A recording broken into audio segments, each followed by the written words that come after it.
सब गाइस कैसे हैं आप सभी लोग। आई होप आप लोग अच्छे होंगे। इस वीडियो में मैं आपको बताने जा रहा हूं कि आप कैसे ₹0 में घर बैठे माइक बना सकते हैं अपने यूट्यूब वीडियोज बनाने के लिए। सो इस वीडियो को पूरा एंड तक आपको देखना है। लेकिन आगे बढ़ने से पहले मैं बता दूं कि मेरा नाम है दिव्यांशु और आप देख रहे हैं मेरा यूट्यूब चैनल। सो चलते हैं, शुरू करते हैं आज का वीडियो। सो गाइज मैं बता दूँ, इसके लिए आपको एक ईयरफोन लेना होगा। ईयरफोन ले लीजिएगा। इसके बाद ईयरफोन में ये जो होता है, ये जो आप लोग देख पा रहे हैं, ये माइक है।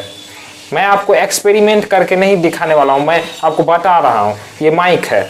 आप जब भी YouTube पर आइए तो स्क्रीन रिकॉर्डिंग के वीडियो आपको बनाना है, कभी भी फेस कैम नहीं बनाना है। स्क्रीन रिकॉर्डिंग वीडियो में आपको प्रमोट करना है। जैसे बिंजो गोल नाम का एक एप्लीकेशन है, जिस एप्लीकेशन की मदद से आप फ्री में गेम खेलकर पैसा कमा सकते हैं। ये सब एप्लीकेशन को आपको उस वीडियो पर प्रमोट करना है और जो भी आदमी डाउनलोड करेगा 150-200 रुपया तो आप लोग कमा ही लोगे। एंड उससे आपको जेनरिक का माइक खरीद लेना है। और अभी जो मेरा माइक है, ये माइक मैं फ्री में खरीदा हूँ, अपने YouTube के इनकम से खरीदा हूँ। इसी तरह का मैं टिप्स यूज करके मैं पहले वीडियो में एप्लीकेशन को प्रमोट करता था। ये एप्लीकेशन से आप पैसा कमा सकते हैं। इसी तरह से मैंने प्रमोट किया, तब जाकर 1000 रुपया मैंने धीरे धीरे कमाया। फिर ये बोया माइक मैंने खरीदा। इसी तरह से आपको प्रमोट करना है। सबसे पहले तो आप स्क्रीन रिकॉर्डिंग के वीडियो बनाइए।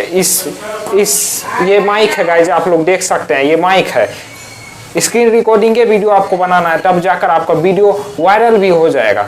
ओके, सो यही था वीडियो। अगर आप लोग इस वीडियो से कुछ आपको सीखने को मिला है ना, तो इस वीडियो को ज़्यादा से ज़्यादा शेयर जरूर कीजिएगा और उन लोगों में जरूर शेयर कीजिएगा जो लोग यूट्यूब वीडियोज बनाने के लिए फ्री में माइक बनाना चाहते हैं। सो ये ईयरफोन है, आपको ध्यान रखना है। ईयरफोन से ही आपको स्क्रीन रिकॉर्डिंग बनाना है, तो आपका आवाज़ भी अच्छा रहेगा। सो बाय।